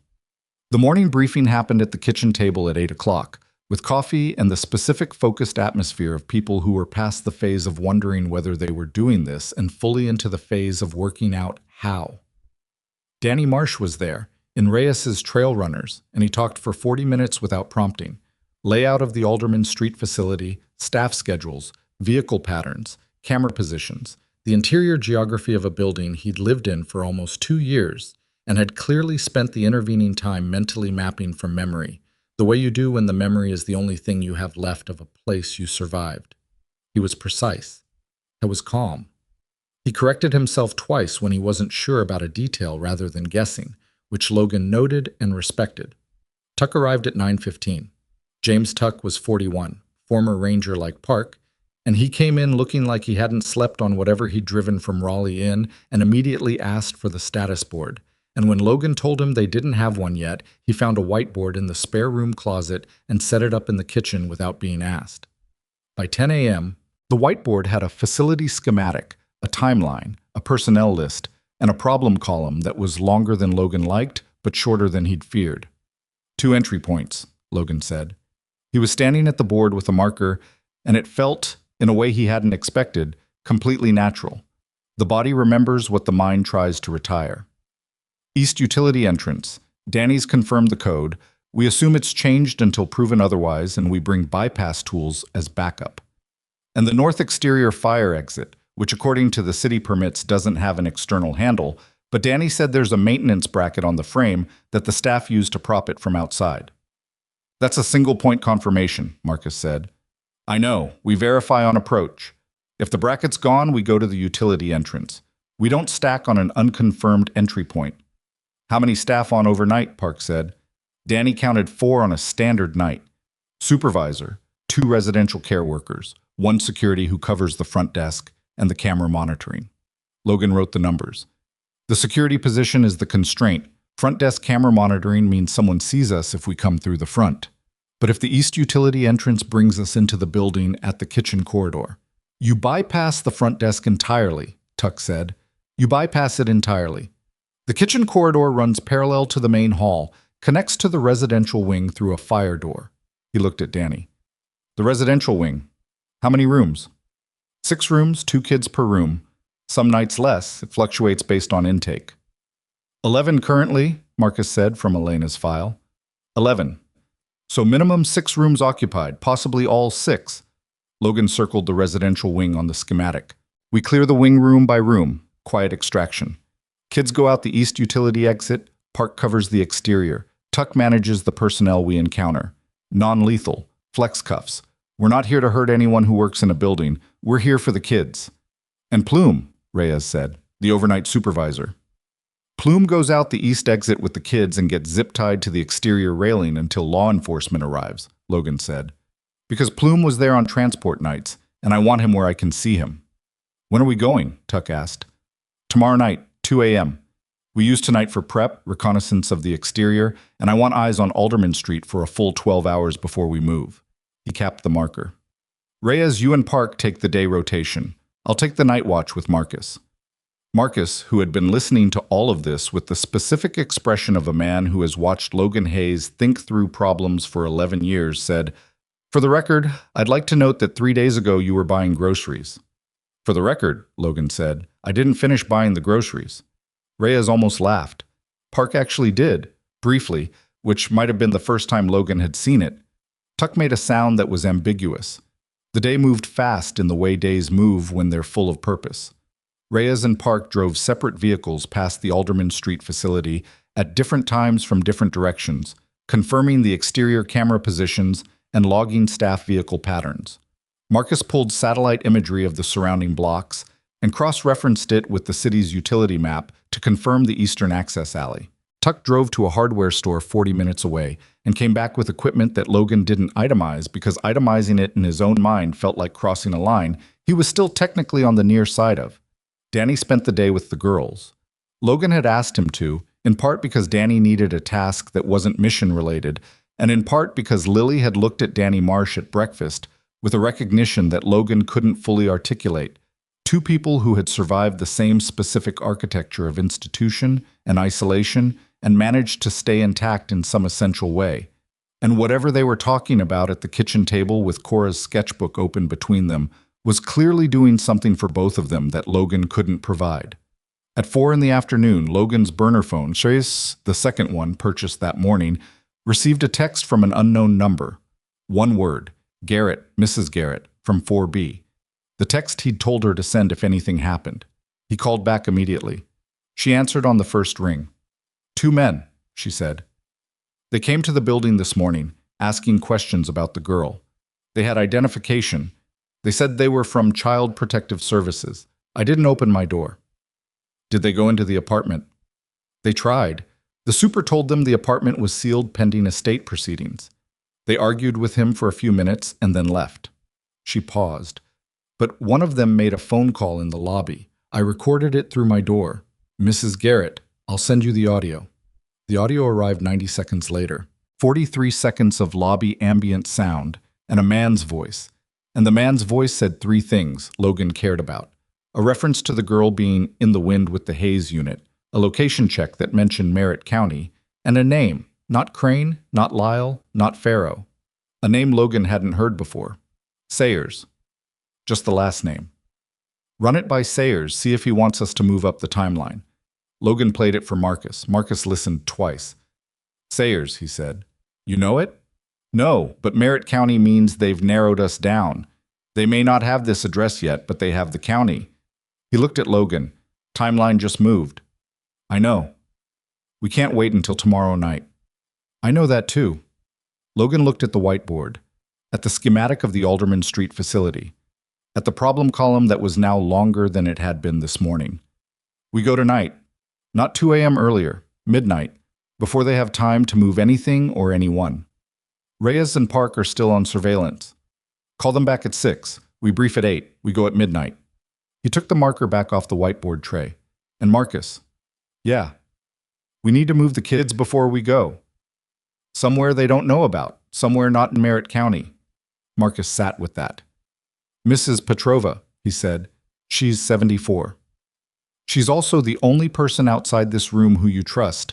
She's been keeping your secret since you moved into that building, and she has a landline and a complete absence of any digital footprint. He paused. Also, she's in the city, different county, and they've already swept past her looking for the girl. They won't look there again. Logan thought about Mrs. Petrova in her kitchen with her corded phone and her 40-year-old linoleum floor, and the specific quality of her silence when he'd shown up with Lily and asked her not to ask questions. 74 years old, and she'd handed him a go bag and not said a single word. Call her, Logan said. Don't explain on the phone, just ask if she has room. Marcus reached for the burner. Logan went to find Lily. She was in the backyard with Biscuit, sitting on the concrete step outside the back door, not doing anything in particular, just sitting in the last of the afternoon light with the puppy in her lap and her eyes on the middle distance. And Ranger was beside her doing the same thing, and they looked for a moment like two creatures engaged in the same specific activity of waiting for whatever came next. Logan sat down next to her. We're moving tonight, he said. She didn't look at him. The facility? Yes. And you and Cora are going somewhere else. Different location. Someone I trust. Mrs. Petrova, she said. How? You said her name on the phone the first night. I was awake. He sat with that. Were you awake most of the first night? Most of it, she said, with no particular apology in her voice. Logan looked at the tree line. The same tree line where Danny Marsh had stood last night with a phone and a photo of Elena Vasquez and 3 months of quiet, determined survival behind him, looking for the thread his friend had left him. When this is over, Logan said, and then he stopped, because he'd started the sentence without knowing where it ended, which was unusual for him. Lily waited. I don't know what the right thing looks like on the other side of tonight, he said, finally. I know what the mission is. I don't always know what comes after the mission. He stopped. That's always been a harder problem for me. Lily turned and looked at him. In the late afternoon light, her face was very still and very young, and very old at the same time, in the way that children are sometimes both simultaneously, and she said, You figured out what came after the last mission. He looked at her. Cora, Lily said, you figured out what came after by staying. She stood up and took Biscuit inside, and Logan sat on the step alone for a while with Ranger's warm weight against his leg, and the sun went down in the specific slow way of autumn evenings, and somewhere across the county, in a building on Alderman Street, 11 children were waiting for something to change. Logan stood, went inside, picked up the marker. The problem column on the whiteboard was long, but it was also finite. That was the thing about problems. They looked like walls until you started measuring them. They left Caldwell Road at 7:30. Not all of them. Logan drove Mrs. Petrova's address into the burner GPS and put Cora, Lily, Danny, and both dogs in Marcus's truck with Tuck driving, and he stood at the passenger window for a moment before they pulled out and looked at Cora, who was watching him with that jaw again. Sarah's jaw, set and certain. You're coming back, Cora said. Not a question, a condition. I'm coming back, Logan said. She nodded once and looked forward. Done. Decided. He looked past her at Lily, who was holding Biscuit against her chest in the back seat, with Ranger's gray muzzle on her knee, and her eyes on Logan's face with that measuring quality he'd come to recognize as her version of trust. Not blind, not easy, just chosen. When it's done, he said to her, you'll know. I know, she said. Mrs. Garrett's audio file, the recording with Lyle, my mom's files from the drive. You're going to give all of it to someone tonight. After we get the kids out. After you get the kids out, she agreed. Tuck pulled out of the driveway and Logan watched the truck until the taillights disappeared around the bend in the road, and then he went back inside to where Marcus, Reyes, and Park were finishing their gear check in the kind of focused silence that only exists between people who have done this before and know exactly how much silence the next few hours are going to require. The drive to Alderman Street took 22 minutes. They took 2 vehicles, parked 4 blocks apart, and walked in from different directions to a convergence point in the service alley behind the dry cleaning business adjacent to the facility. It was 11:43 p.m. The street was quiet in that middle-of-the-week residential way. A few lit windows, a convenience store 2 blocks south still open, no foot traffic. Cold. The specific dry cold of a clear night. Logan stood in the alley and looked at the east face of the Alderman Street facility. 3 stories, brick, indistinguishable from the surrounding residential buildings unless you knew what you were looking for. The sign by the front entrance, which he'd only seen in photographs, read, Merit Regional Youth Services, a Bright Futures Partner Program in navy blue lettering, professional, clean, the whole visual vocabulary of institutional legitimacy. The east utility entrance was a steel door set slightly back from the wall, barely visible from the alley mouth. A keypad beside it, backlit green. Above it, a camera, analog, as Marcus had confirmed, mounted at an angle that covered the door itself but left a 6-foot dead zone directly beneath the mounting bracket. They moved into the dead zone in pairs, back pressed to the wall, and Reyes ran the bypass on the camera first, a small device that fed the existing signal back on a loop, 8 seconds of empty alley playing on repeat to whoever was watching the monitor inside. It was not a sophisticated piece of technology. It didn't need to be. Analog systems were reliable precisely because they were simple, and simple systems had simple gaps. Logan tried the keypad, 4471. The light stayed red. He tried it again. Same. Changed, Marcus said quietly. I see that. Logan stepped aside and Park was already at the door with the bypass tools, moving with the economic focus of someone who had done this in worse conditions with less equipment and still got through. 53 seconds. The door opened. Not perfectly. The mechanism released, but the door itself had swollen in the frame. Old building, temperature differential. And it took a deliberate pull that made more noise than Logan wanted. Not loud, not alarming, but present. They went in. The kitchen corridor was exactly where Danny had described it. Long, low-ceilinged, smelling of industrial cleaning fluid, and the specific institutional food smell that Logan associated with every facility he'd ever been inside, military or otherwise. Fluorescent lights on a dimmer, turned down low for overnight hours. The corridor was empty. They moved through it in a file, Logan first, Marcus on his 6, Reyes and Park covering the rear. At the fire door connecting to the residential wing. Logan paused, put his ear to the door, listened for 15 seconds. Ambient building sounds. HVAC, the distant murmur of a television from what he estimated was the staff room, nothing that indicated active movement in the hallway beyond.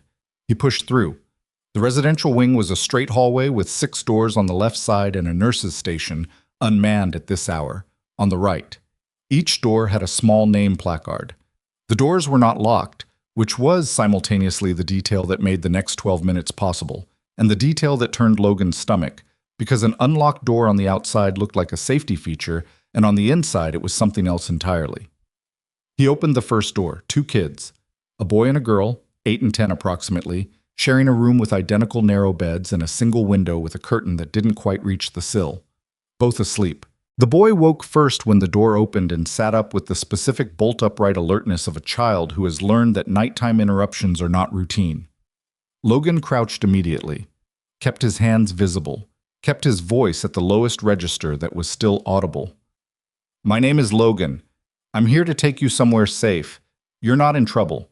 I need you to get your shoes and come with me right now, as quietly as you can. He paused. Do you understand? The boy looked at him for a long moment. Children who have been in institutional care for extended periods develop a specific and accurate read on adult intent that most adults underestimate. The boy was running that read right now, face, hands, posture, the quality of Logan's stillness. Okay, the boy said, and shook the girl's shoulder. That was the word Logan heard the most in the next 9 minutes. Okay. From children who were too tired or too practiced at being moved around to ask complicated questions, who took the essential calculus, stranger with calm hands and no aggression versus familiar place that had stopped feeling safe, and made the rational choice. Not all of them. A girl in room 4, maybe 7 years old, woke up and immediately started to cry, and Logan had to spend 45 seconds. He didn't entirely have crouched on the floor of her room, talking in a voice so low it was almost not a voice. And what he said was not a tactical communication. It was just the truth. I know you're scared. I know this is another stranger. I know you're tired of being moved. But there is a dog outside who is going to walk next to you the whole way. And his name is Ranger. And he's 13 years old. And he's seen a lot of things. And he's still here. The girl stopped crying. Logan didn't fully understand why that worked. He was glad it did. 11 children, 6 rooms, 9 minutes and 14 seconds, because Logan counted. They came out the east utility door in a group that moved badly. Kids in various states of wakefulness, some holding other kids' hands. The 7-year-old girl who'd been crying now walking with her fist curled in the back of Logan's jacket. And Marcus and Reyes were already positioned in the alley covering both ends. And Park was at the vehicle 2 blocks east, which was the extraction transport, a 12-passenger van that Tuck had sourced and that now needed to hold 11 children, 4 adults, and accommodate the fact that 2 of the children refused to let go of each other and needed to share a seatbelt. It held. Badly. With a logistical improvisation that involved Park sitting on an equipment bag and Reyes essentially functioning as structural support for 2 kids who had fallen asleep against him before the van had moved 3 blocks. They were 4 blocks from Alderman Street when Logan's burner phone buzzed.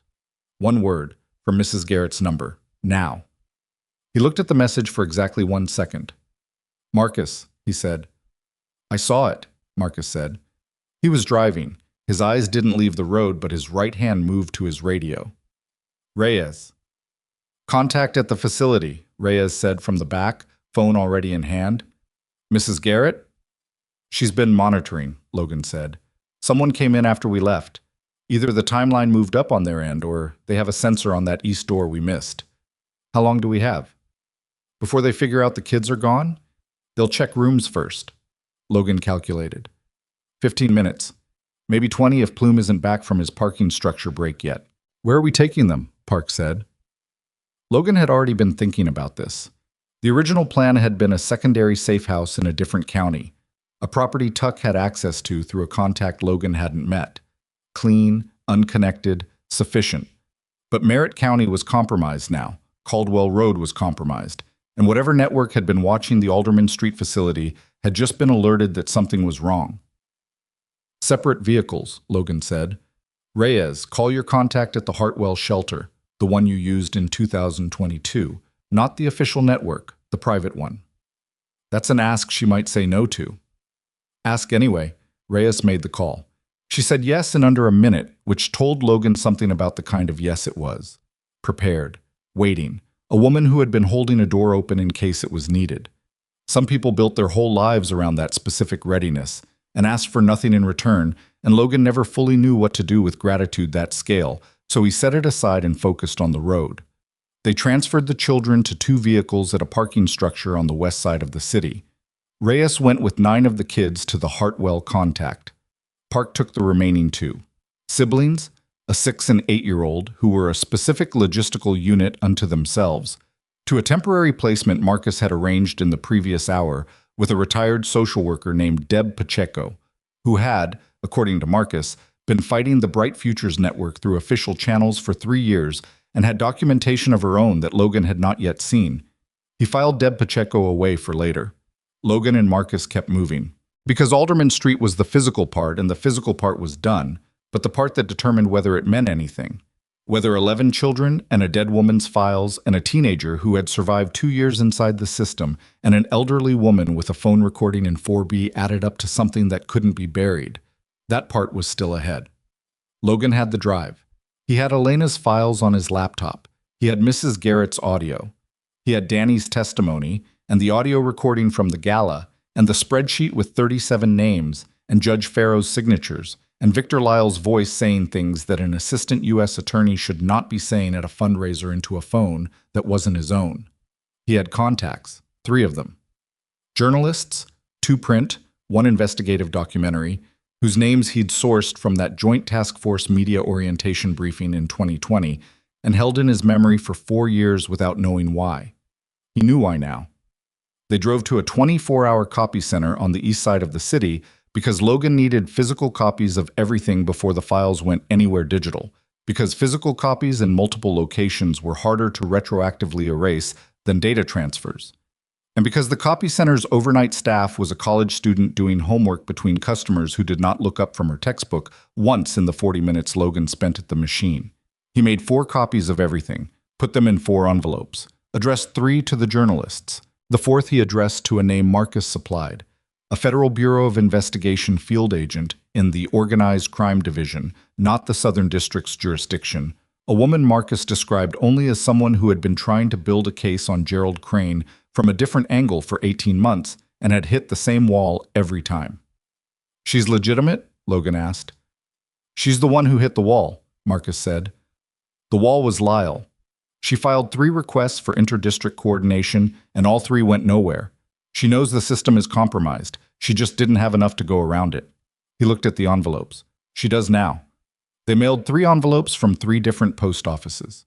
The 4th Marcus drove personally to a drop location the FBI agent had used for secure communication before, a method Marcus knew about through a channel Logan decided not to examine too closely. At 4:17 a.m., Logan sat in the passenger seat of a car parked outside a diner on the north side of the city, and he was very tired in a way that wasn't physical, and he ate a piece of toast that Marcus had gotten from inside and drank bad coffee. And he thought about Elena Vasquez humming a song in her apartment at night to fill up the quiet. His phone rang. The burner.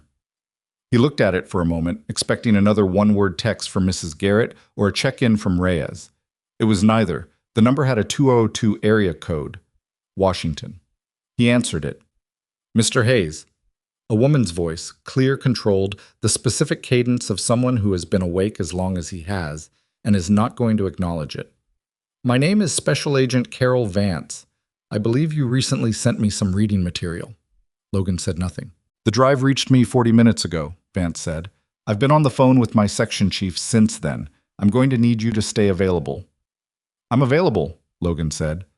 "I also need to tell you that there are currently 2 warrants being processed in the Southern District for your arrest. Kidnapping, 11 counts." Her voice didn't change. Victor Lyle signed off on the warrant applications at 3 a.m. Logan looked at the diner window.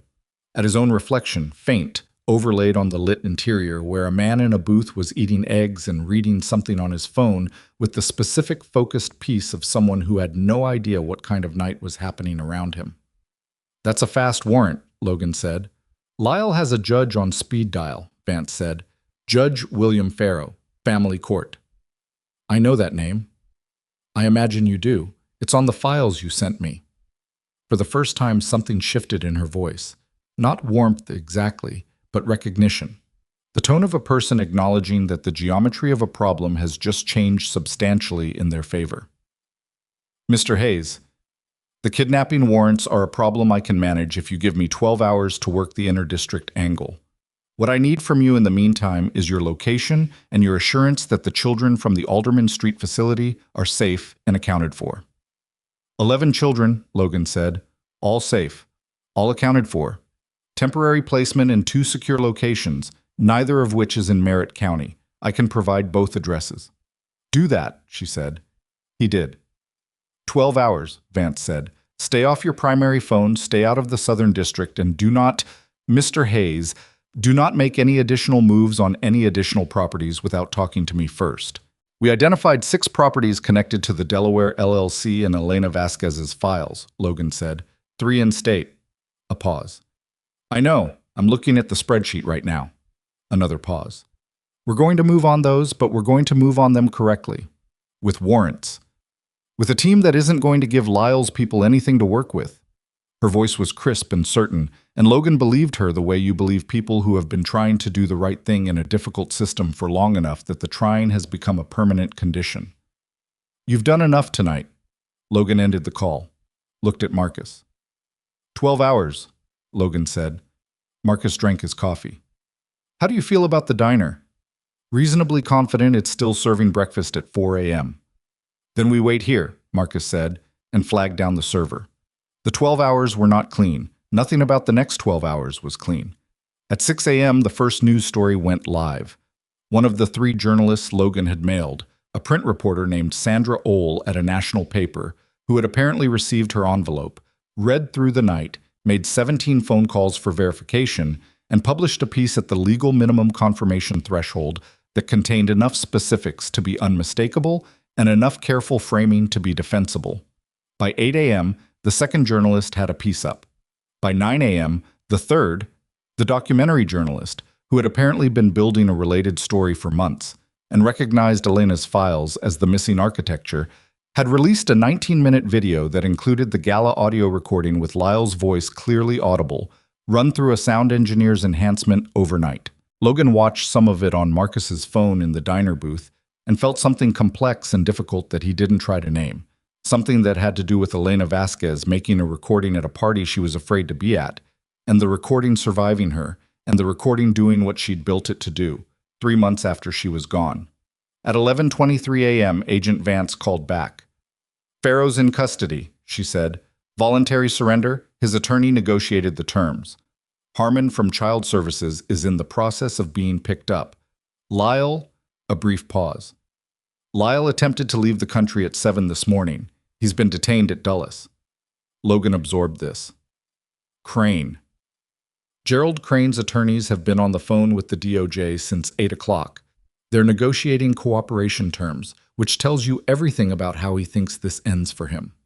Her voice was flat and professional, and beneath the professionalism was something that might have been satisfaction, the earned kind, the kind you only get after a very long time trying. "The kidnapping warrants against you have been withdrawn. My section chief is having a conversation with the U.S. Attorney's Office about the full scope of what you did tonight and how it's going to be characterized officially. I'm not going to tell you that conversation is easy. I didn't expect it to be.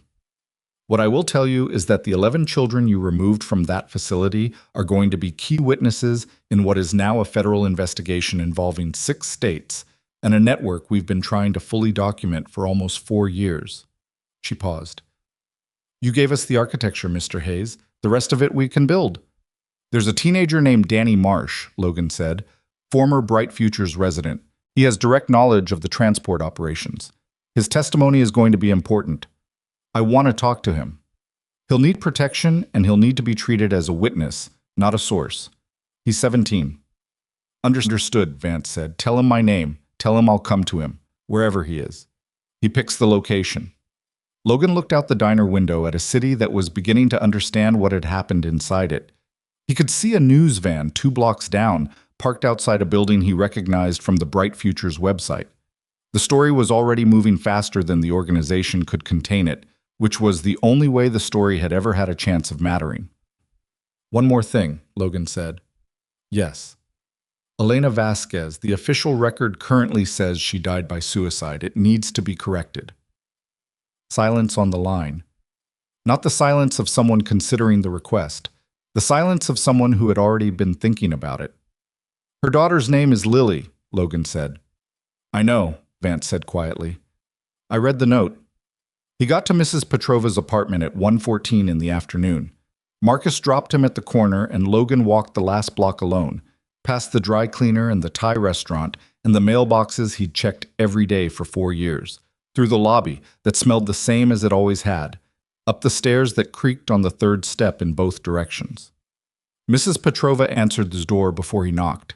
She looked at him the way she always looked at him, measuring, direct, the gaze of a woman who had lived through enough to have very little patience for anyone who wasn't being honest with her.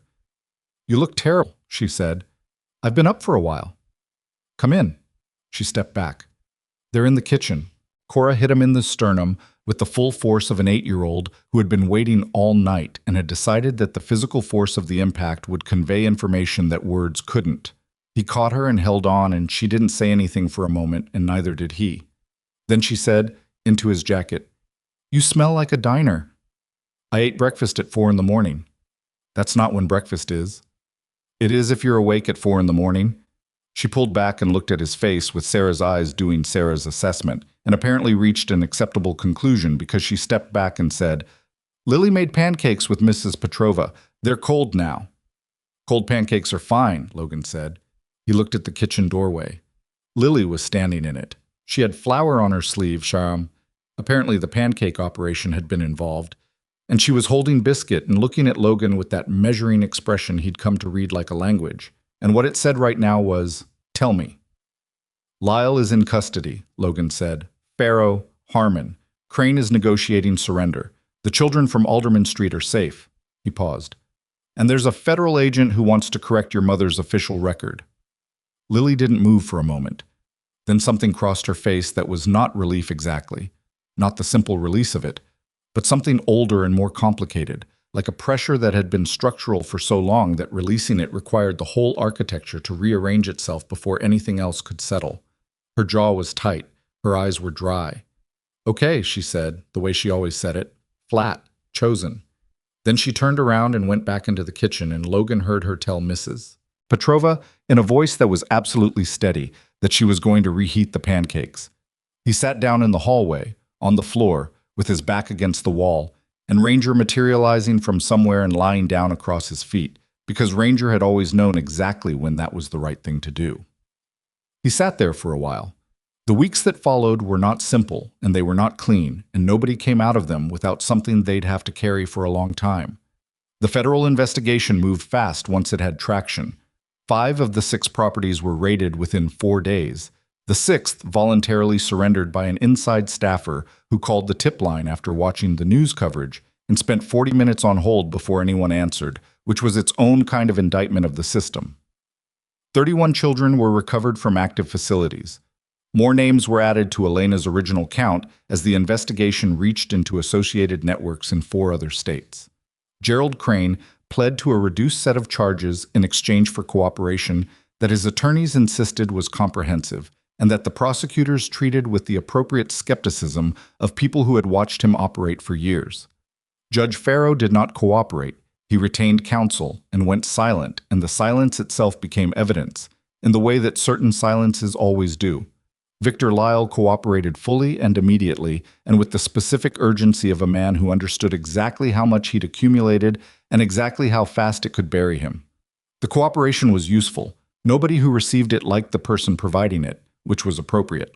Danny Marsh gave his testimony to Agent Vance in a conference room in a federal building on a Wednesday afternoon, and Logan sat in the hallway outside the room for 3 hours because Danny had asked him to, not in so many words, just by looking at him when Vance's car pulled up, and not looking away until Logan said, "I'll be right here." And sometimes the most useful thing you can do for someone is exactly that. Stay in the hallway and be where you said you'd be. Elena Vasquez's death was reclassified. The official record corrected. A short notice ran in the newspaper, buried in the back pages in the way that corrections always are, but it ran.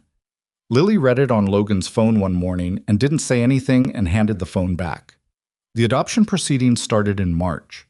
The family court judge, a different judge, obviously, with Farrow awaiting trial, approved the placement review in a hearing that took 40 minutes and involved Logan answering questions about his income, his housing, his support network, his history, and his understanding of the responsibilities involved, to all of which he gave accurate and complete answers, which was a thing he'd been told to do by the attorney. Mrs. Petrova had connected him with, and which he would have done anyway, because the only version of this he was interested in was the real one. Lily sat beside him in the courtroom. Cora sat on her other side, arms crossed, watching the judge with the specific focused scrutiny of someone who has decided that this proceeding is going to go correctly and is prepared to will it into doing so. The judge looked over his paperwork and looked at the 3 of them and said something Logan didn't fully hear because he was looking at Lily, who was looking back at him with no expression at all, which he now understood meant she was feeling too many things to let any single one through first. The judge said something about approval. Logan's attorney said something back. Papers moved across the table. Cora uncrossed her arms. It was not a dramatic moment. Nothing exploded, nothing swelled, no music.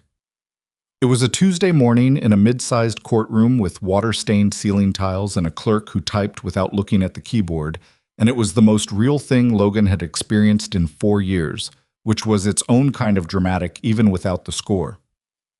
On the way home, Lily sat in the back seat with Biscuit in her lap and her half-undone braid. It was always half undone. Logan had stopped trying to predict when she'd fix it. And she looked out the window at the city going by and said, without preamble, "I heard you the first night, on the phone with Marcus. You said, just for tonight." "I did say that." "You were wrong." "I was wrong," Logan agreed. Cora, from the other side of the back seat, said, "He's wrong about a lot of things, but he's good at breakfast." "He made cold pancakes once," Lily said. Those were cold by accident. The diner ones were hot. I want to go to the diner, Lily said. We can go to the diner, Logan said. They went to the diner. Ranger got a piece of bacon from Cora's plate because Cora had been sneaking him bacon since he was 3 years old and showed no sign of stopping. Biscuit, who had grown enough in 3 months to be genuinely inconvenient in a booth, sat on Lily's lap and watched everyone's food with the focused attention of a creature who had learned that patience and proximity produced results. The 4 of them took up a booth designed for 2 adults and made it work badly, and nobody minded. Logan drank his coffee, looked at the 2 girls arguing amicably about whether pancakes or eggs were the superior breakfast food, a disagreement that had no correct answer and would apparently never resolve, which was fine, which was exactly fine. Ranger put his chin on Logan's knee. Logan put his hand on the old dog's head. Outside the diner windows, the city moved, fast, cold, indifferent to anything smaller than itself, until you looked closely, until you stopped being part of the movement and stood still long enough to see what the movement was moving past. A girl with a broken zippered coat. A puppy with raw paws. A choice that took 2 seconds and couldn't be unmade. Logan had spent 4 years telling himself that his battles were behind him. He'd been wrong about that too, but wrong in the specific way that sometimes turns out to be the most important direction you could have traveled. Not away from something, but toward it, without knowing that's what you were doing until you were already there. Some distances can only be measured looking back. The greatest battles aren't the ones fought for medals or recognition. They're the ones fought quietly, for people who needed someone to stop